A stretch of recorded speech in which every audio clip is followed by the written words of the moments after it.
Olá, sejam bem-vindos ao Papo de Paddock, nosso encontro semanal. Vocês devem estar estranhando que hoje eu estou sozinho aqui. Nicolas Giafone vai ficar fora nas próximas semanas em razão de motivos pessoais. E para falar de automobilismo, que é esse esporte que a gente ama, eu trouxe um convidado hoje, gente, olha, sensacional. Ele já passou por tanta categoria diferente, tem tanta história para contar que eu estou achando que 50 minutos de programa vai ser pouco. Renan Guerra, seja bem-vindo. Eu que agradeço todo o convite. Realmente, para mandar as sequências de foto ali foi difícil relembrar todas as categorias que passamos. Mas vamos lá, vamos tentar dar uma boa resumida aí, fazer o pessoal entender como que é esse meio do automobilismo aí. Renan, você nasceu dentro do automobilismo praticamente, ali nas pistas, tendo a influência do seu pai, do seu tio. Como que foi crescer dentro desse meio, essas inspirações na sua vida para te tornar quem você é hoje? Com certeza influenciou, né?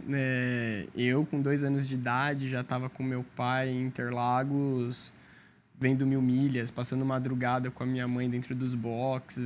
Meu pai sempre tendo com a equipe de competição, né? E na época que era, né, muito mais amador, né, podemos dizer, né? Fazendo mais pelo hobby, né, pela paixão. E isso eu desde pequeno vivenciei então dentro da oficina, junto com o meu tio que também gostava. Meu tio gostava muito de correr até. Ele teve a equipe no futuro, mas no começo o meu tio corria, né, de autocross, ele era focado em corrida e o meu pai se divertia correndo nos speed, nos bajas, e só que ele gostava de mexer. Meu pai era o mecânico mesmo, meu pai gostava mesmo de pôr a mão na massa ali. E isso foi me levando, né, essa paixão. Desde o começo eu sempre quis andar de kart, mas a gente sabe que essa parte financeira no começo pra gente que numa classe média que a gente sabe que hoje o automobilismo, né, não é fácil para começar, né? Você precisa ter uma verba inicial que é difícil se arrumar um patrocínio logo no começo. Então, realmente é por contatos, são por amigos que vai te apoiar. Então, eu acabei tendo essa influência que meu pai, assim, ele nunca me deixou, assim, ele nunca falou para mim assim, não, desiste de corrida porque a gente não tem verba para isso, vamos procurar outro foco. Mas ele sempre me incentivou, né? Foi muito ao contrário, assim, a gente tinha um kartzinho que a gente usava o mesmo kart para tudo. A gente ia andar no estacionamento do supermercado, que na época tinham corridas nos estacionamentos de supermercado, que montavam com pneus. E aí eu ia lá brincar de kart. Aí desde os 6 anos de idade eu acabava indo nessas brincadeiras, né, sempre andando, né? E é isso me dava tempo do kart sem pressão, era puro divertimento. Sem cobrança ali, né? Sem cobrança. Era o mesmo, chovia, era o mesmo pneu. Aí a gente catava uns pneus usados dos conhecidos, colocava no kart. Aí a gente ia lá para Interlagos, colocava o kart no carro. Vamos lá para Interlagos passar o dia treinando. Aí ia lá, passava o dia sem equipe, sem nada. Assim, meu pai, eu tinha essa vantagem, né, do meu pai ser mecânico, então eu, para pôr um kart para rodar, não precisava, né, ter uma equipe exclusiva ou para pôr o kart para andar. Então, isso me deu tempo de andar. E quando eu fui conseguir ter essas verbas, né, com os amigos, né, do meu pai, cliente da oficina, aí eu fui correr com 12 anos de idade, profissionalmente, no kart, com a verba de um amigo dava R$500, outro dava 200, outro dava 300, enchi o kart de adesivo. E aí foi aí que eu consegui fazer meu primeiro ano. Que meu preparador foi o Marlia, o Renato Marlia, que está até hoje no meio do automobilismo aí. E ele era conhecido do meu pai porque corria de speed também, então meu pai conhecia ele, então confiava. Então foi o meu primeiro campeonato que eu fiz na Granja. E a gente foi vice-campeão. Assim, que foi muito bom, porque a gente não... Era aquilo, né? O que me marcava era que eu não podia... Eu via a chuva, eu já chegava triste no cartódromo, porque o Marlian não deixava eu treinar na chuva, porque estragava o motor. E aí eu chegava no treino na chuva, aí eu já sabia que não ia andar, aí eu ficava triste desesperado. E ele não deixava, ele era pulso firme, ele não deixava. Porque ele sabia que se eu andasse na chuva, meu motor para corrida não ia prestar. E a gente só tinha um motor. E para correr depois, esquece, né? Era aquilo. Mas aí eu aprendi, é o que eu falei, essa parte da minha vida que a gente andava sempre com dinheiro muito contadinho, não dava para ficar treinando muito. Me ajudou a ter que me adaptar muito rápido sempre, né? Então, sempre que eu entrava na pista, eu já entrava sabendo que tinha que fazer muita coisa. Eu estudava muito antes, assim, eu sempre fui chato nisso, de prestar atenção nos outros. Ficava lá no meio da pista a pé, olhando os outros fazer, né? Os outros caras que eu sabia que eram rápidos. E para quando eu entrar na pista, realmente eu entrar e não ter ficar treino. Eu não tinha treino extra para ficar fazendo, para ficar andando durante a semana. Então, isso no fim, né, acabou me ajudando muito com essa parte de se adaptar rápido, né? Você tem que se adaptar com o que tem. Você tem esse treino de 20 minutos e é isso. Você tocou num ponto muito legal de que a falta de recursos ou recursos ilimitados te fez ter essa visão de se adaptar rápido, né? E como que era para você, enquanto outros pilotos ali estavam correndo com karts novos, você tá com pneu usado, como isso te moldou, principalmente no teu estilo de pilotagem? Na verdade, assim, eu acho que também por ser também novo, tal, eu não sabia o tão diferente eu era dos outros. Como eu não estava na pista, eu não via que os outros estavam treinando. Então, assim, eu não sentia tanto essa pressão. E apesar que, assim, a gente tinha um kart, que eu acho que foi no decorrer, até quando eu tive a equipe com meu pai, eu tinha um kart mais usado, tudo bem, mas era muito bem feito, sabe? Eu não podia falar que eu estava andando num equipamento inferior, mas com pouco treino, né? O inferior mesmo, realmente, era a falta de teste, que aí a gente não testava tanto carburador. Então, a gente acabava indo sabendo que a nossa possibilidade para estar em primeiro era difícil, mas, assim, a gente era competitivo. Então... Conseguia estar mais ou menos no mesmo nível de competitividade ou não? Conseguia. Então, tanto que eu cheguei disputando... Eu não consegui ter o título, na verdade, porque eu acabei perdendo 2 corridas por falta financeira. E aí, eu não tive o título. Mas, as corridas que eu participei, eu consegui disputar as corridas, né, com vitórias. E então acaba... Não posso culpar que foi por causa do equipamento em si, mas sim pela própria minha experiência de... Às vezes eu podia assimilar, né, o pós-corrida, falar, nossa, se eu soubesse, eu teria mexido na agulha, na carburação antes. Porque antes eu já tinha, né, mesmo na Beetle Junior, quando eu fiz minha primeira temporada, a gente já tinha regulagem, né, de carburador no kart, né, então... Eu aprendi já desde cedo a você regular as agulhas lá no lado. E aí, quando acabava a corrida, eu ainda me sentia cru nessa parte de acertar e deixar o kart afinadinho 100%. Porque, assim, eu não testava muito. E tinha medo de quebrar também, né? Porque lá, se eu afinasse muito, né? Tirasse a mistura... Quebrasse já era. Travava na hora. Hoje, com os motores a água ainda, os motores aguentam um pouco mais. Mas os motorzinhos a ar... Era bem no limite. Quando você errava a carburaçãozinha ali, travava na hora. Então, eu tentava mexer o menos possível, né? Até com medo de quebra. Mas isso, eu falei, acabou, eu encarava muito... Eu sempre encarei como um amadurecimento mesmo, sabe? Tipo, eu sempre encarei que eu falei, eu tenho que ser melhor que os outros. Mesmo treinando pouco, eu confio que eu tenho um talento e eu vou encarar isso, sabe? Isso sempre... Eu nunca tive esse pensamento inferior. Nunca. Eu só ficava realmente chateado. Você é uma criança, né? De 11 para 12 anos ali. Aí você, na outra etapa você não corre. Aí você vê os teus amigos correndo e você não corre. E eu ia lá. Chateação, eu ia lá assistir. Eu não deixava de ir. Eu ia lá. Passava mais nervoso. Não sei nem se foi bom. E era bom ir, mas eu ia lá, porque eu queria ver o que estava acontecendo, né? Mas eu deixei de participar. Então a criança ainda não entende direito, né? Mas nunca passava esse negócio, eu sou inferior porque eu tenho pior kart, porque eu não gasto e tal. Não. E meu pai também nunca tocava muito nessa parte do assunto de, tipo, você tá andando mal porque teu kart é pior e tal. Nunca. Sempre cobrava, dava bronca se errava, e a gente sempre olhava o nosso, né?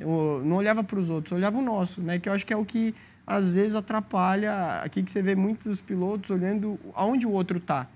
E a gente olhava a nossa realidade, aonde eu tô, né? Então, aonde que tá a minha evolução? A corrida passada eu virei isso, essa corrida eu tô virando isso. E é o mesmo kart. Então, assim, você tem a tua evolução. Então, a gente focava no nosso caminho e a parte dos outros. Porque eu tinha os amigos que vinham nas categorias que já vinha da cadete, né? Já vinha da cadetinho, desde os 6, 7 anos, participando de campeonato profissional, vamos dizer. Longa né? experiência Com já longa aí, experiência. Né?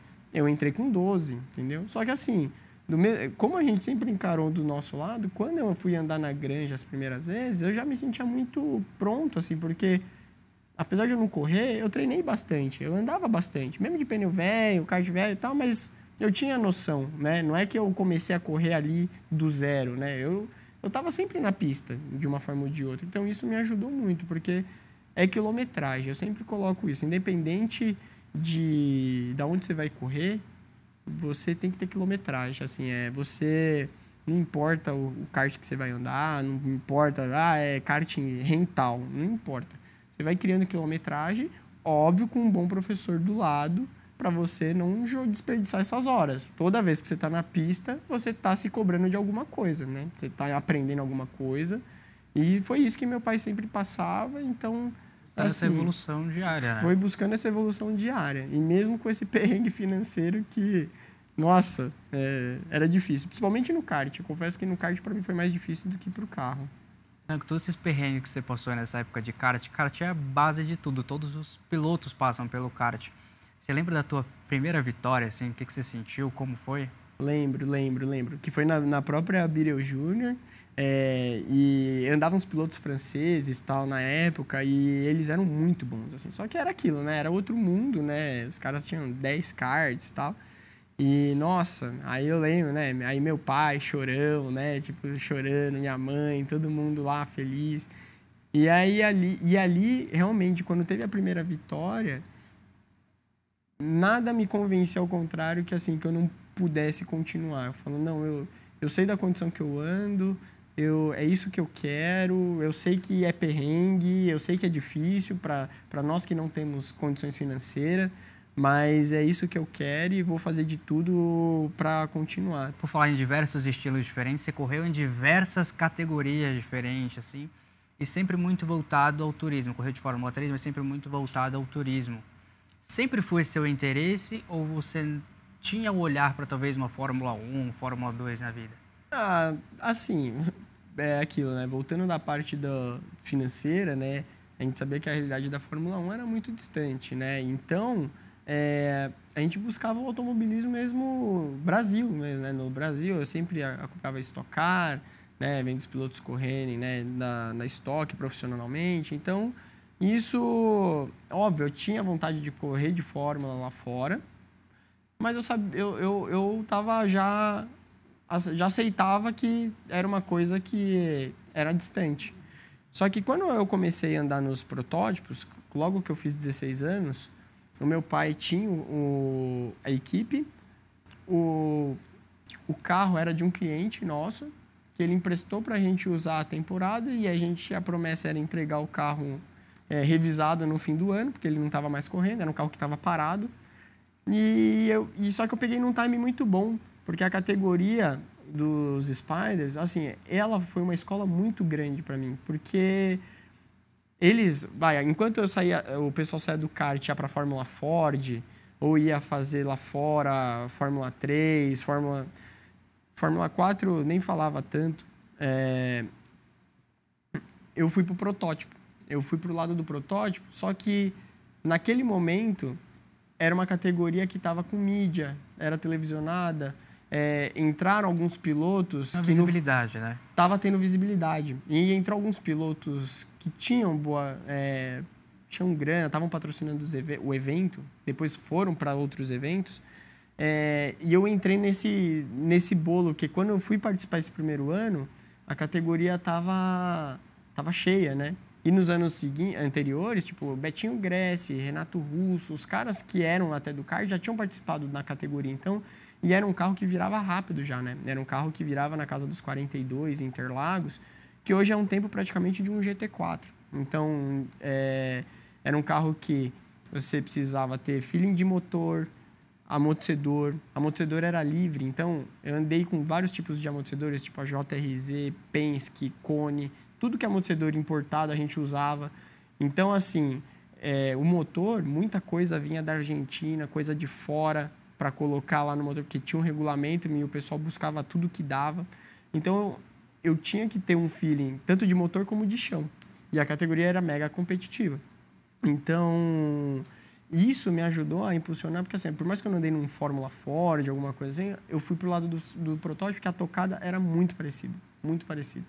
Então, e eu sempre gostei de pilotar os Fórmulas, assim, de prazer de pilotar, se você me falar, o Fórmula, os protótipos, eu acho mais prazeroso. É o que você gosta mais. O que acho que todo piloto, né? Porque assim, é um carro que freia muito dentro, você dá o pé muito cedo, as mínimas são altas, as curvas de alta são muito rápidas. Porque o carro de GTO, você, por mais que eles são rápidos, muitas vezes você chega no limite do carro e você não está no seu limite. O Fórmula, em algumas curvas, algumas situações, você às vezes tem aquele piloto que chega no limite do piloto, mas não chega no limite do carro. Então, assim, é diferente. É diferente. Ambos são prazerosos de andar. Eu falei, onde tem corrida, a gente acaba participando. Onde tem oportunidade de correr, a gente corre. Mas, assim, o prazer de pilotar, assim, o Fórmula é incrível. É, assim, a sensação... É a melhor, né? É surreal. E isso me deu essa bagagem. O protótipo, assim, foi uma base muito boa, que eu entrei num time bom da categoria e ela me levou, né, com meu pai fazendo o carro, a equipe era eu, meu pai mais um mecânico, e aquilo, entramos sem nenhuma intenção tipo, de fazer alguma coisa muito a mais do que aquilo, porque a gente sabia da nossa realidade. Os amigos ajudavam, o dono da categoria dava a inscrição pra gente, o meu tio pagava o álcool do carro. E os pneus, a gente andava com uns pneus usados que a gente ia lá nos boxes do fundão, que ficava lá pro 22, que a gente ficava lá em Interlagos. Aí ficava o pessoal montando e desmontando pneu. E aí eu ia lá com meu pai, lá no fundo. A gente ia com um durômetro, um paquímetro. A gente ia medindo a dureza dos pneus, medindo a profundidade, pegava o melhor jogo e colocava para corrida, porque a gente não tinha dinheiro para comprar pneu. E aí a gente ganhou a primeira corrida assim, pegando os pneus dos outros. E aí deu aquele combustível de querer fazer mais, sabe? Porque, puta, conseguimos ganhar a corrida. Por mais que eu falei, a mesma coisa. Por mais que a gente não tinha grana, o meu pai fazia um carro bom, né? Meu pai sempre teve uma equipe, não é porque é meu pai, né? Mas meu pai sempre fez carros bons, né? Bons de setup. Meu carro era muito bom de chão, tinha um bom motor. Então, era um carro bem feito, né? Só que é aquilo, não treinava, não podia andar muito para não estragar o motor. E os pneus, a gente andava com os pneus que arrumava do pessoal. E aí, a gente conseguiu o título da Spider assim. Em 2007, você conseguiu o título de brasileiro de protótipos, né? Você comentou que gosta disso, que é uma coisa bacana. Como que foi para você conquistar logo o título de uma coisa que você gosta tanto? Não, foi demais. Eu falei, nossa, porque assim, a gente já ali, mesmo sendo uma coisa simples, né? Podemos dizer, né? Em comparação das categorias profissionais, para nós era um sonho. Só de estar correndo, né? Estar dentro de um autódromo, poder estar disputando, fazendo o que gosta, né?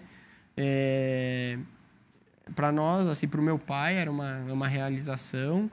E, assim, tudo que veio depois disso foi muito bom, né, para nós, né? Foi um caminho que a gente sabia que era difícil trilhar, sempre fomos atrás de patrocínio, né? Mas, assim, é aquilo, a gente fala, o começo realmente, para patrocínio, ter a pessoa que aposta em você lá no começo é difícil de achar, é bem difícil. Então, mas, assim, o título abriu mais portas de oportunidades e de visibilidade, vamos dizer. Principalmente porque a categoria também estava numa fase boa, né, de mídia, né? Jovem ainda, correu ao lado da GT3, ao lado de Cacá Bueno, Zonta, nomes de peso. Como foi para você aquela época, tão jovem, estar em um grid com nomes tão grandes assim? Na verdade, assim, muitas vezes eu nem sabia o tamanho do negócio que eu estava entrando, na verdade. Porque quando eu fiz os protótipos, eu fui para Maserati. Só que esse pulo da Maserati também foi meio que no improviso, porque eu estava correndo de protótipo ainda, E o Cláudio Darugi, amigo nosso, corre até hoje aí. E ele... Meu pai fazia o carro dele, meu pai preparava o carro dele. E num dos treinos, né, ele era sempre muito louco, assim, né, acelerado. Aí ele falou, meu, você não quer dar uma volta no meu carro pra ver se ele tá bom? Você já andou, né, tal. Aí eu falei, não, claro. Meu, eu nunca tinha andado de GT, né, só tinha andado nos protótipos e nunca tinha andado de Maserati, nada, não, nem perto. E aí eu falei, não, topo, com certeza, tal. Aí eu peguei, entrei no carro e fui pra pista. E assim, aí nessas, dei meia dúzia de volta com o carro dele, lideramos o treino, foi para primeiro no treino lá, que ele estava querendo mexer nos acertos do carro. E aí ele falou, meu, você vai correr comigo o resto do ano. Aí eu falei, sério? Aí, porque assim, aí já era outro mundo, né? Que assim, aí já estava indo para um lado de brasileiro de GT, os custos eram tudo diferente, né? Maiores. E aí eu estaria indo meio que contratado já por ele, né? Então, assim, aí realmente ali foi meu primeiro emprego profissional, vamos dizer, né? Porque, querendo ou não, por mais que eu estava lá com meus 17 para 18, ele me chamou para correr, tinha, né, o salário, né, para estar lá com ele. E aí foi aí onde eu dei o passo dos GT. Que aí, quando a categoria saiu com os patrocinadores que levaram para a GT Brasil, aí que a categoria GT Brasil deu um boom, aí eles me levaram junto. Aproveitou dessa... Então eu tinha um contato que o Darugi me ajudou a me levar. Só que, ao mesmo tempo, o Vanue Faria, o Kleber Faria, que era o pessoal que estava investindo um monte no automobilismo na época, me levou junto, porque eles corriam nos Spider. Então, tipo assim, lá no negócio pequeno, regional, acabou conhecendo pessoas certas, na hora certa, que acabou me levando para um nível de GT. Aí, né? Para dar esse salto do GT3, do GT4 e em seguida para o GT3. E aí, quando eu entrei no GT3... Também foi totalmente improvisado, porque eu corri um ano de Maserati lá, 2010, e aí no ano seguinte eu ia continuar correndo de GT4, só que de Gineta, que era um carro mais atualizado, era um carro mais novo, porque a gente perdeu o título da GT4 por um ponto, porque na verdade, a gente teve uma quebra e a categoria não tinha descarte, então eu terminei o ano com maior número de vitórias, só que o outro competidor pontuou todas as etapas. E aí, essa zerada minha perdeu o campeonato. E era uma Maserati, tipo assim, 2005, concorrendo contra as Ferraris, Aston Martin, tudo 2010 do ano, entendeu? E aí, isso também dava mais combustível de investimento. E aí, o pessoal falou, não, vamos comprar um GT4 novo, que aí vai sobrar, né? Eu falei, não, então vamos lá. Só que aí, no fim das contas, o Vanue Faria foi pro GT3, e aí, cara, na época, foi aí onde eu comecei a entrar no meio dos leões, vamos dizer, né? Porque na época, como eles eram os patrocinadores fortes, tinha muita proposta pro pessoal correr com eles. Muitos pilotos famosos querendo lá correr com eles. E só que aí, teve um treino pré-temporada que eles faziam um acerto de BOP dos carros GT3. E aí, na época, foi o Henrique Bernold e tinha um piloto francês, que era um piloto oficial AMG, que eles foram lá fazer todos os carros, eles iam andar nos carros para fazer o balanço de performance dos carros. E nisso daí, eles já tinham andado nos carros, tudo. Aí o Vanue, do nada, assim, estava até com o Cláudio Risse junto, que também correu muitos anos, correu de estoque, tudo. Tá correndo na Endurance Brasil. Aí ele falou, meu, você dá conta de pilotar um GT3? Aí eu falei, como assim? Eu falei, lógico, né? Tipo, sorrisão, né? Tipo, até então, tava lá no GT4 com o Gineta.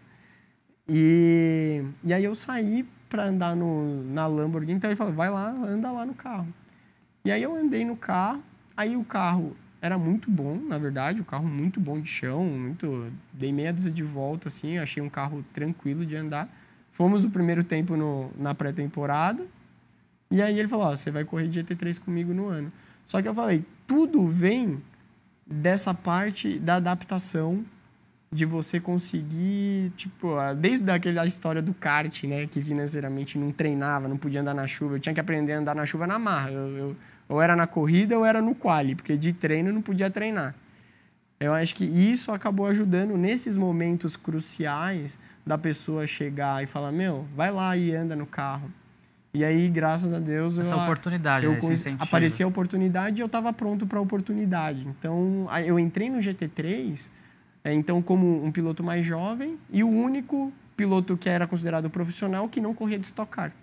Porque o resto, todos os pilotos eram de Stock Car, né? Então eram os pilotos Serrinha, Kaká, Kodair, Ricardinho. Pouca coisa, né? E a régua era muito lá em cima, né? Então, tanto que, pra mim, eu falei, sempre é aquilo lá, né? Quando você busca um objetivo, alcança, aí você dobra a meta dele. E lá, quando eu subi pro GT3, realmente foi bem difícil, né? Porque as corridas em si, porque eu falei, por mais de parte de tempo eu conseguia andar junto, no momento de corrida era muito difícil correr com eles, porque eu não sei se era porque eu era novato, porque eles jogavam pesado, porque... Qual que era o GT3, né? A Lamborghini. Era uma LP 560. Fenomenal. É a Gallardo. Aí foi o primeiro carro de GT3 que eu corri. E assim, logo nas primeiras vezes que a gente... No primeiro quali a gente foi P2, no momento que os prós classificavam. Eu falei, é um carro muito bom. Eu tava numa equipe boa na época, que era a CRT. E aí eu fui conhecendo, pessoalmente, as equipes, tipo assim, o Mateis, né, que tava lá no meio. A maioria das equipes de Stock Car grande tava lá no meio da GT. E eu tava entrando naquele mundo que, assim, e o pessoal falava, quem que é esse moleque, né? Tipo, quem que é... Aí, tanto que o Ricardinho, cheguei a ter desentendimento com ele, porque atrapalhei ele num quali. Desculpa. Eu acabei atrapalhando um quali. Aí falou, na próxima eu vou te dar no meio, tal, sabe? Aqueles assuntos de bastidor. Porque, assim, não foi nem por mal que eu atrapalhei ele. Realmente eu atrapalhei ele, porque eu tinha feito minha volta e tirei o pé e eu não tinha visto ele que vinha atrás, sabe? Deve ficado bravo, hein? Nossa, ficou. E eu assumo, eu errei nisso, entendeu? Só que, assim, cara, eu tava aprendendo ali no meio. Só que eles jogavam pesado na disputa da corrida, sabe? Não era natural, sabe? O único piloto que me respeitou, assim, que eu vi que eu tive muita disputa sem toque, sem bater, era o Kaká. O Kaká Bueno, assim, cara, ele era rápido e era um cara que te dava o espaço, você colocava por dentro, ele mantinha o espaço. Agora, a maioria dos outros foi difícil, foi difícil. Você sentiu uma pressão maior? Eu sentia uma pressão, na verdade... É que eu sempre, naturalmente, eu me cobrava muito, sempre, né? E a minha pressão era sempre estar mais estabilizado no mercado, né? Até com patrocinadores e estar em outro evento. Porque eu estava muito refém daquele evento, né? E eu via que eu tinha condições de estar em outros eventos, estar correndo de Stock Car. Eu sabia que eu podia estar lá correndo de igual para igual. Só que eu acabava tendo esse obstáculo que eu não conseguia, né, essa verba a mais para andar da estoque, que eu cheguei numa régua que não adiantava andar em outra categoria abaixo, era meio que voltar um pouquinho, né, do que eu tava, mas ao mesmo tempo acabou tendo só a opção mesmo ou andava de GT3 ou andaria de Stock Car. Eu não buscava outro mercado, sabe? Eu não tava muito nessa, tipo assim, ou tentando olhar um Stock Light, ou tentando olhar outra coisa. Eu tava tentando sempre realmente focado na Stock, porque assim, a época da GT era muito boa, era uma época que também tinha muita mídia, era uma época que tava muito em ascensão, só que, putz, eu precisava de um a mais, eu precisava ter mais final de semana correndo. Você teve a experiência, a oportunidade de testar monopostos nos Estados Unidos. Como que foi para você lidar com pistas diferentes, cultura diferente, todo esse processo de adaptação? Então, na verdade, né, foi muito maluco a história, porque eu tava andando na época com a Lamborghini de GT3, e aí quando teve a corrida do AMB, né, porque a GT na época a gente participou do circuito de rua lá no AMB, e o Elinho, né, o Castro Neves, estava com os mesmos patrocinadores que o nosso, e ele, numa dessas reuniões, né, com os patrocinadores, junto com ele, aí os patrocinadores falaram, você tem que levar esse menino para a Fórmula Indy, né? O nosso patrocinador falou pro Elinho. Aí o Elinho, não, vamos trabalhar isso, né? Tá em tempo. Que a Indy, querendo ou não, os Estados Unidos, em relação à Europa, é um pouco mais tranquilo com essa parte de idade, né? Então, às vezes, você mesmo estando um pouquinho mais velho, você ainda tem mais oportunidade nos Estados Unidos. Aí eu falei, não, vamos, tô dentro. E aí, nisso daí, conseguimos arrumar uns 3 testes nos Estados Unidos, numa sequência, assim, tipo, de umas 3 semanas seguidas. Porque, assim, eu tinha andado de protótipo, eu nunca tinha andado de Fórmula. Assim, eu nunca tinha sentado num monoposto. Uma diferença muito grande? Ah, tem. Eu acho que, assim, para eu que saí do turismo e ir pro Fórmula, eu achei tranquilo, principalmente pela parte de visibilidade. Você enxerga muito a pista inteira, sabe? Os pneus aqui, as pontas dos pneus expostas, né? Até a hora de um bloqueio de roda.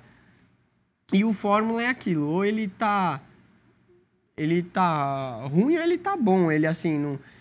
O GT, cada marca tem uma característica. Puta, a Lamborghini, ela é meio arisca de traseira. A Mercedes SLS, ela tem uma frente pior. E são coisas que você não corrige do carro. O Fórmula, já não. Assim, o Fórmula, assim, você dá para deixar o carro bom. Não dá para deixar o carro sem escapar frente, sem sair de traseira. Então, eu achei mais fácil nessa parte, assim, porque, assim, eu não precisava ter que me adaptar pro carro, né? O carro podia ficar do jeito que eu queria que ficasse. Do estilo de pilotagem. Pro estilo de pilotagem. E aí, quando eu fui andar lá, aí a Kat, né, a irmã do Elinho, a Catiúcia, a irmã do Elinho, que ela cuidava da Castro Neves Racing, né, que era uma agência do Elinho, eles me levaram, né, nesses testes que teve nos Estados Unidos. E, assim, foi muito positivo, porque, assim, eu tava eu tava num nível de pilotos de disputa muito alto, né? Querendo ou não, já estava andando nos GT3, em carros rápidos, né? Carros fortes, com pilotos bons, com equipes boas, né? Então, quando eu ia treinar, que eles me colocaram primeiro para andar num SF2000, numa pista que parecia um kartódromo, que era em Anderson Park, pista pequenininha, eu senti que eu sobrava, né? Um pouco ali. Tanto que aí ali a gente andou, era o mais rápido. Mas ali, realmente, sempre foi o foco treinar ali para eu treinar em Indianápolis com o Pro Mazda. Que esse era o treino principal. E aí, depois eu peguei e fui andar de Fórmula BMW. Fomos numa outra pista em Orlando. Andamos lá, treinamos. E o dono ele tinha uma equipe, né? Ele tinha uma equipe de kart. E aí, ele tinha 12 Fórmulas BMW. O dono da equipe, o pai do piloto, né, vamos dizer. E aí ele cedeu 2 carros, né, por causa do Elinho, que tinha pedido e tudo, cedeu 2 carros pra gente treinar. E o filho dele que treinava já há muitos anos. E é aquilo, só que é aquilo, o menino ainda era muito iniciante pro nível que eu já estava andando. Por mais que ele já tinha quilometragem na pista, eu já andava em outro tipo, né, de velocidade. Os ambos carros que eu andei, eu senti carro lento, sabe? Eu não sentia velocidade. Tanto no Fórmula BMW, no SF2000, eu falo, então você sobra, né? Você sobra, é só tentar não andar mais que o carro, né? Que a gente fala do overdrive, né? Então, mas assim, tirando isso, te dá mais confiança. Então, foi super bem no treino da BMW. E quando eu fui andar na Indianápolis, que era na equipe do Juncos, do Ricardo Juncos, que hoje ele tem equipe na Indy principal também. E ele vinha de um histórico bom, Cornodelo, tinha acabado de andar lá. E quando eu cheguei para treinar lá, eles nunca tinham andado ainda em Indianápolis. E aí a gente tinha 4 treinos. 2 treinos no primeiro dia, 2 treinos no segundo dia, que é o treino oficial deles, né? Que tava todas as equipes da Indy, né? Aí anda Pro Mazda, Indy Lights e a Indy. E aí, nisso daí, eu tinha que fazer relação de câmbio com eles lá, porque eles nunca tinham andado lá. Ele falou, no primeiro treino, tal, vamos fazer relação de câmbio primeiro, tal. Falei, putz, não conheço nem a pista, não conheço... Mas vamos lá. E aí a gente terminou já no primeiro treino entre os 3 primeiros. Aí o cara, tipo, o Juncos lá, o Ricardo, que eu falei, é isso que eu senti a falta daqui um pouco no Brasil. O dono da equipe, ele abriu mão pensando dessa parte do business, do negócio em si, mas ele falou, não, quero ser o primeiro, vamos passar quanto jogo de pneu que precisar, a gente vai terminar esses treinos em primeiro, e é isso, entendeu? Fora do combinado total. Né? Principalmente pelo resultado, e ele queria que corresse lá de qualquer jeito. E aí a gente foi super bem, lideramos o primeiro dia, o treino, no segundo dia, que já era abaixo do recorde de lá, e no segundo dia, aí a equipe... que agora vai me fugir o nome, com outro piloto americano. Aí eles abaixaram. E aí a gente ficou nessa briga, assim, né? Aí ficamos 1 décimo atrás dos caras. Mas aí eu falei, depois os caras são um dos brasileiros, né? Porque aí a gente foi descobrir que com as filmagens das onboards e tal, que os caras começaram a cortar o setor 1 por trás do cone. Olha. Eles tiravam uns 2, 3 décimos no setor 1. Não tinha punição, nada? Era um treino pré-temporada, assim. Eu não sei exato. Não falaram nada, né? Ninguém nem foi reclamar, na verdade. Mas a gente olhou um board do menino e falou, mas cadê o cone que tava aqui? Porque a saída de boxe lá do final da reta oposta, da reta dos boxes, a gente vai ao contrário, né? Porque eu andei no misto, que era o que a Fórmula 1 corria, né? Uhum. Então, é o contrário. E acaba a mureta, aí tem uns cones que você vai reto e aí você faz um L, né? Para entrar a curva para direita aqui e a sequência é outra para esquerda. Tinha uns cones ali. Aí que os caras começavam a fazer? A encurtar um cone antes. Aí passava por dentro do primeiro cone, ficava muito mais fácil de fazer a primeira perna. Aí na hora que eu vi eu desconfiei, só que eu achei que o cara tinha errado, sei lá. Aí ele falou, não, esse cara fez o primeiro tempo. Aí eu falei, esses caras estão roubando. Tá errado isso aí. Aí eu falei, depois eles vão falar dos brasileiros que faz sacanagem. Mas, assim, no geral, voltando no contexto, o Juncos, assim, ele ficou disposto a fazer preço de custo, morar lá e fazer tudo o que dava para eu continuar lá, mesmo ele abatendo um pouco do lucro dele.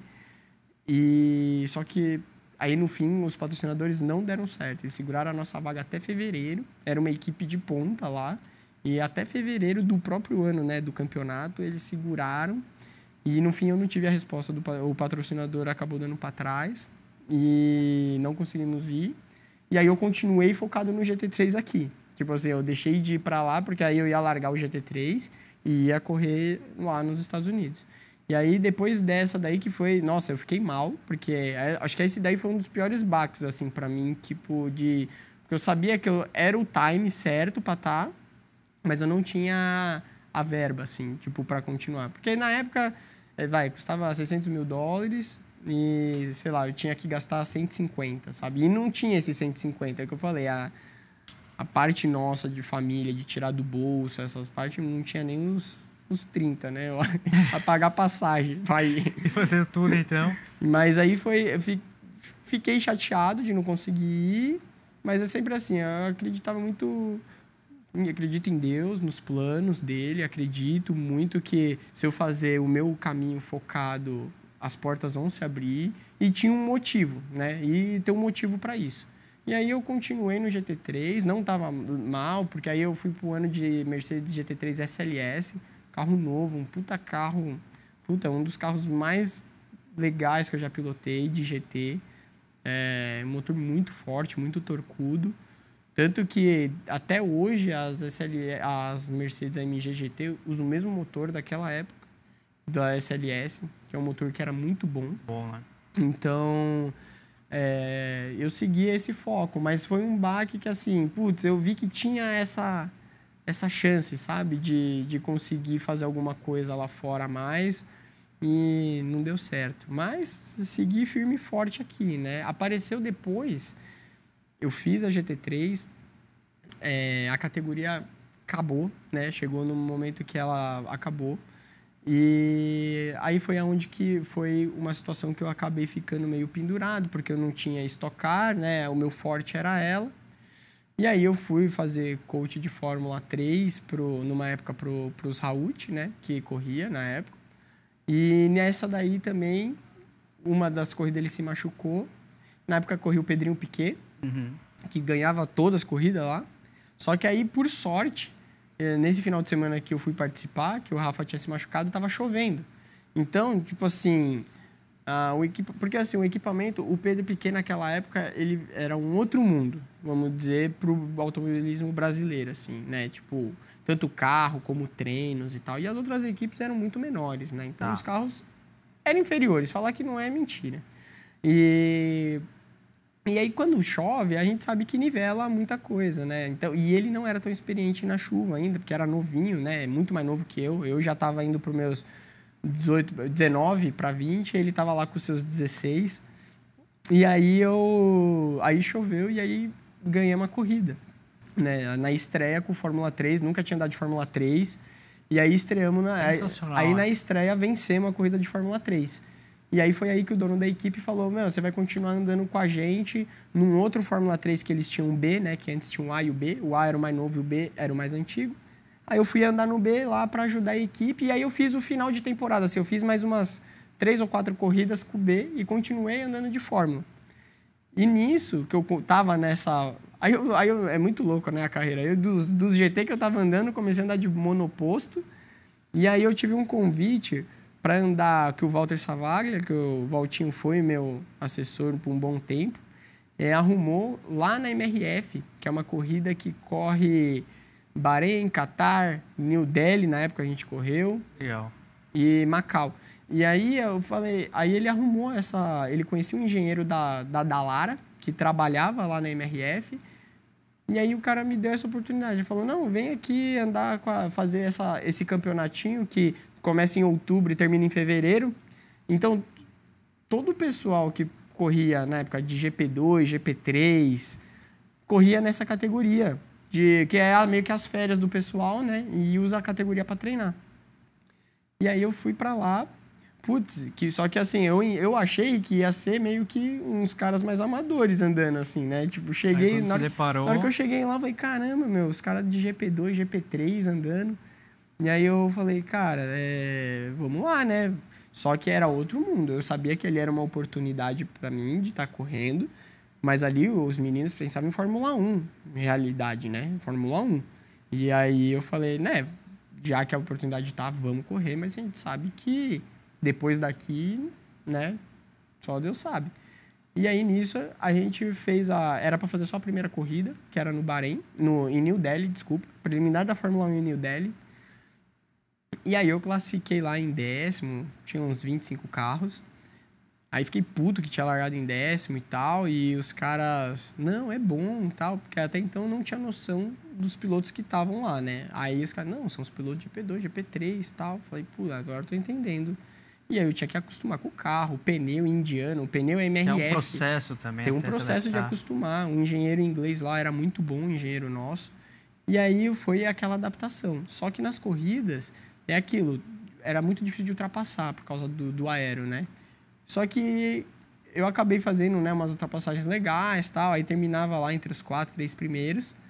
E aí, nisso daí, os caras falaram, não, você faz o resto da temporada com a gente ali, que movimenta a corrida e tal também. Porque eu dei uns toques também sem querer, né? Porque eu acho que também vi um pouco da cabeça do GT, que assim, era muito mais agressivo, realmente. Mas eles falam que o brasileiro, no geral, quando vai andar lá fora, assim, tende a ter um pouco mais de agressividade em ultrapassagem, essas coisas, né? Mas eles falam, você é agressivo, cuidado e tal, né? Safe, né? Eu falei, não, tá bom, pode deixar. Vai tranquilo. Vai tranquilo. Mas E eles gostaram e eu acabei fazendo mais as 3 corridas que eles tinham, né? No Bahrein, Catar. Só que aí eu teve uma série de azar, né? Tipo, que fizemos um P3, só que aí aqui largamos na frente, quebrou um semi-eixo, aí larga de último na outra corrida, aí, tipo, você tem que escalar o pelotão inteiro. As corridas foram divertidas, sabe? Largava em 20º, terminava em 7º. As coisas foram divertidas, mas não deu para ganhar. No Brasil, você é coach lá na Porsche Cup. E eu queria entender como que é esse processo do teu trabalho para garantir a evolução de um piloto. O piloto tem que ter paciência para começo, assim, porque cada piloto tem um estilo, uma característica. Então, você vai aprendendo, né? Então, esse lado que eu tive que ficar no Brasil, né, na Marra, eu tive que ir aprendendo como eu não conseguia correr de Stock Car, né? Aí a Porsche, ela também abriu uma boa porta para nós, né? Porque a Porsche, ela, além de colocar você para andar com o teu piloto, né? Nós lá, além do check-down que eu faço nos carros, você acaba andando com o teu piloto do lado e você leva ele te leva.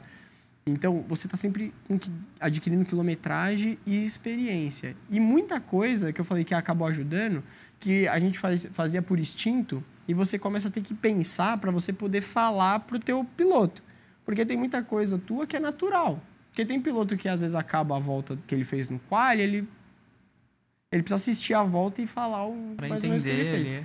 E aí como a gente tem que explicar e tentar passar isso pro piloto, você acaba prestando muito mais atenção no que você está fazendo, sabe? Então, isso foi mais positivo. Foi mais uma coisa para aprender nessa linha que eu falei. Tudo que no automobilismo, você pode correr 40 anos.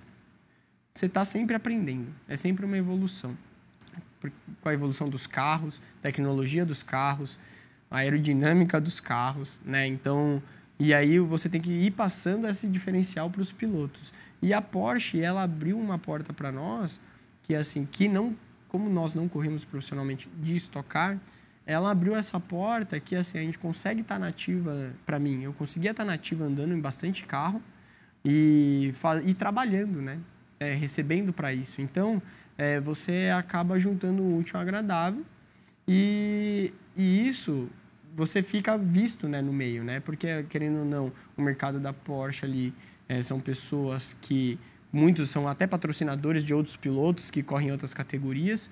Então, você acaba criando um contato muito grande, né, com as pessoas que realmente estão no meio, que pode te puxar até para correr em outra categoria. E essa parte do coach, você acaba tendo que aprender a lapidar o teu piloto para o carro, né? Então, você pega um cara, porque a gente cata cara que sai dos track days, que brincava com o seu carro de rua, e o cara, em um ano, o cara já está competindo profissionalmente lá no meio de caras que estão andando há 6, 7 anos, já conseguindo andar quase de igual para igual. Você fala, nossa, tipo, essa parte do coach, a gente tenta encurtar muito essa faixa de aprendizagem, que ele sozinho, ele ia demorar 6, 7 anos para descobrir, né, o passo a passo, e a gente tenta encurtar o máximo possível essa trajetória deles, e a gente já tenta prever o que pode acontecer. Ó, não sai com o carro assim, ó, é 2 voltas para esquentar o pneu, não adianta sair acelerando para não gastar o pneu. Ó, vamos sair com calibragem tal, vamos mexer na barra, a gente sai, acerta o carro para ele, às vezes deixa até o carro meio desregulado para ele sentir o carro desregulado como que é, para ele se virar para corrigir o carro. Então, a gente... E vai muito. Tem pilotos que são muito arrojados, tem pilotos que têm coragem até demais, e tem pilotos que a gente tem que segurar, né? Tem que atirar ele, desculpa. Aí tem que atirar ele, né? Tem que falar, não, freia mais dentro, acelera antes. Então, é muito específico, assim, você aprender a mexer com cada piloto. Porque, assim, a primeira vez que eu entrei na Porsche Cup mesmo, eu fiz com o Chris Ram, na Endurance. Já era um menino que estava saindo do Fórmula 3, era um menino já mais experiente. É mais fácil de trabalhar, menino jovem e tal. Então, tudo que você fala assimila muito rápido, né? Então, é mais fácil. Agora, quando você já pega os caras que, normalmente, a minha sequência eu peguei Paulo Totaro, aí eu peguei depois o Nelson Marcondes, que aí a gente foi campeão na Endurance da Porsche juntos, em 2022. Eram caras que já estavam... Eles começaram um pouco mais tarde no automobilismo, mas eles são tão dedicados e estão andando tanto tempo que eles chegam num certo nível que é muito próximo de um piloto pro, sabe? E assim... E a gente fala, meu, é de tirar o chapéu mesmo, porque a gente acaba... É a mesma coisa se eu pego um piloto hoje, eu tive experiência, eu sempre gostei de moto, eu vou andar de motocross depois de velho. Meu, você anda, você não anda nem perto do piloto profissional. Por mais que você treina, você anda, não tem jeito. O cara que começou pequeno, que começou lá do kart, sempre andou, tal, é diferente, sabe? Aí eu falei, o cara pode até ficar bom, esse cara que vai começar mais tarde, ele vai ficar bom. Mas ele não vai ter aquele diferencial lá no final que... Quem começou na base, né? Quem começou na base. E a questão de assimilar é diferente, né? Então... E outras, são pessoas que nem principalmente na Porsche, são pilotos que têm empresas, né? Tem família. Então, acaba existindo aquele medinho, né? Que, tipo, ó, não vou arriscar aqui, não vou arriscar ali. E só que, assim, o Porsche hoje se tornou um carro... Não é tão coragem, mas sim técnico, que os caras hoje que se concentra e pega a técnica, o cara consegue andar muito junto com o piloto profissional. Então, isso que é legal e é isso que os caras fazem, né? Você pega o Nelson Marcondes, vai treinar de shifter, vai treinar, pega o simulador, vai andar no simulador. Por mais que eles tenham uma outra vida fora do automobilismo, eles estão muito dedicados, né? Estão muito dedicados. Hoje eu tenho o Marco Pisani, né? Que é o que eu tô hoje oficialmente, que começou mais tarde ainda, né? E estamos no 4º ano. E, assim, vem numa evolução gigante. Só que é isso, o cara começa a treinar na academia, tem personal, tem simulador, treina de kart, tudo isso, tudo na busca da performance, assim. Então, e o coach ajuda a dar esses caminhos, fala, não, vai andar nessa equipe, até fora da pista, né? Ó, não, você quer andar de kart? Ó, vai nessa equipe, que a outra ali é furada, vai nessa. Ou vai querer fazer um treino de algum outro carro, ó, aqui é melhor não ir, ali é... Então, assim, ele acaba direcionando num contexto geral o piloto, sabe? Não só a tocada, mas sim para não cair numa equipe ruim ou num evento ruim, né? Então, a gente tenta realmente para deixar o cara... Porque hoje o automobilismo, no geral, a maior parte é de gentleman's drivers hoje, né? O número, se você pegar no Brasil, por exemplo, o que você tem de categorias de gentleman's drivers e categorias profissional, que vamos considerar Stock Car, né? Que na minha opinião é a única categoria profissional do... Aqui tem a truck, tá? Não vamos, o pessoal da truck não vai ficar bravo comigo, que é caminhão, mas assim, tava pensando em carro. Mas assim, a parte profissional que o pessoal vive disso, né? Não trabalha em outra coisa, é Stock Car.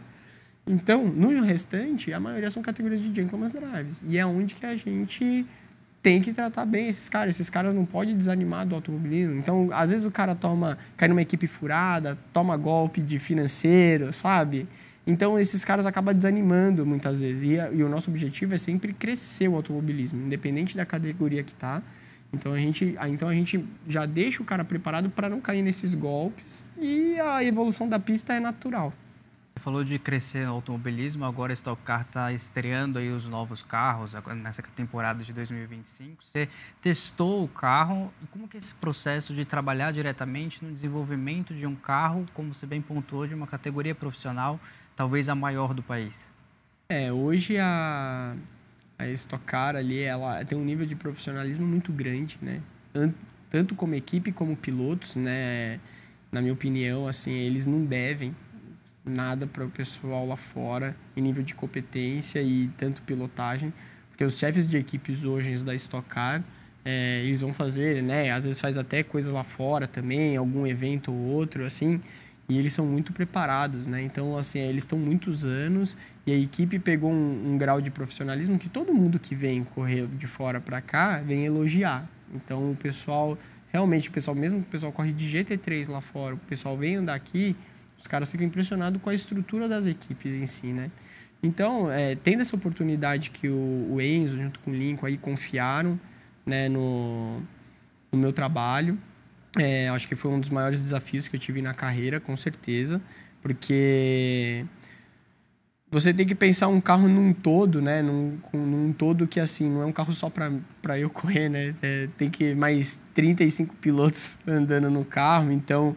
Desde a posição das alturas do volante, de visibilidade do carro, pontos que você acha que não está muito seguro, parte de vibração do carro, parte de estrutural.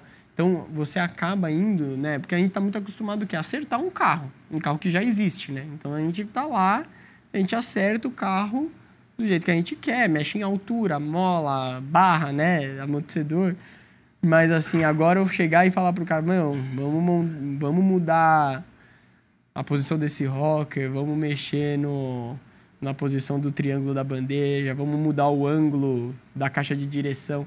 Isso daí realmente já foi um up que eu dei na minha carreira, assim, de experiência, porque é uma coisa diferente, né? Que, assim, fala, eu preferia ter uma caixa que esterçasse menos, eu preferia... Então, assim, eu poder moldar isso também é muito legal, né? Não posso negar, porque, assim, aí você consegue vestir realmente o carro do jeito que você gosta. E ter essa responsabilidade, né? Que mais pilotos rápidos, né? Os pilotos que estão super acostumados em andar em carros de GT também. Então, a gente queria fazer realmente um carro que fosse prazeroso. Claro que tem o interesse das montadoras, né? Mas o Enzo sempre frisou para mim que ele queria que fosse um carro prazeroso para o piloto, que era uma coisa que até o ano passado, quem falar que tá mentindo, porque na verdade, assim, o legal era a corrida, a disputa, os pilotos adoram, né, essa disputa, mas o carro prazeroso em pilotar era um carro muito difícil de andar, era um carro muito técnico, na parte de, assim, as mínimas eram baixas, não davam para frear tão dentro, porque ou bloqueava a frente ou distraciona. Então, um piloto tinha que ser muito mais técnico, muito mais, porque, assim, é um carro muito manhoso de pilotar. Agora, assim, tanto que os tempos subiram, né, muito, né, do tempo do carro do que virava antigamente. E agora esse carro, a proposta era isso, era a gente ter um carro mais rápido, era um carro que tivesse realmente pressão de aerodinâmica, né, um carro que freasse lá dentro, que tivesse umas mínimas rápidas, né. Então, sempre foi essa a ideia da gente conseguir ter um carro com mais performance. E foi o que a gente conseguiu. É um carro realmente que hoje, vamos falar que o Stock Car do ano passado freava nas placas dos 90 ali, na freada. Hoje a gente tem um carro que freia 40, 50 metros para frente. A gente tem um carro com performance, é um carro que ficou bonito para as montadoras gostaram do design do carro e esse era o principal objetivo no começo. Inclusive nós temos uma tradição aqui no programa que os nossos convidados assinarem a nossa viseira aqui, ó, grandes nomes já passaram por aqui. Queria a honra do seu autógrafo na nossa viseira aqui no programa. Com certeza. Todo programa eu falo que eu vou vender essa viseira que tá ficando cada vez mais valiosa, viu? Vai. Olha só, bonita demais. Deixa eu mostrar aqui pro pessoal, ó.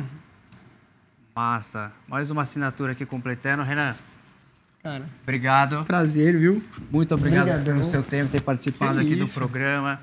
Bom, espero que tenham entendido um pouquinho da trajetória. Super bacana. Eu brinquei no começo do programa que não ia dar tempo da gente falar de tudo e não deu mesmo. Então você já está mais que convidado a retornar aqui para continuar contando um pouco da sua trajetória. Já está aceito o convite. É uma honra estar com vocês. Obrigado. Muito legal pela atitude aí de apoiar nosso automobilismo, de saber as nossas histórias. Assim, a gente precisa de mais conteúdo como esses para realmente empenhar esse meio que a gente ama. Eu falei, eu não me vejo fora do automobilismo, correndo ou não. Então, assim, a gente tem que apoiar sempre e fazer ele estar cada vez maior aí. E ele vem numa crescente boa, a gente não pode reclamar, mas vamos seguir essa evolução. Obrigado, viu? Obrigado também a você de casa que acompanhou o programa até aqui. Muito obrigado pelo carinho, pela audiência e até semana que vem. Tchau!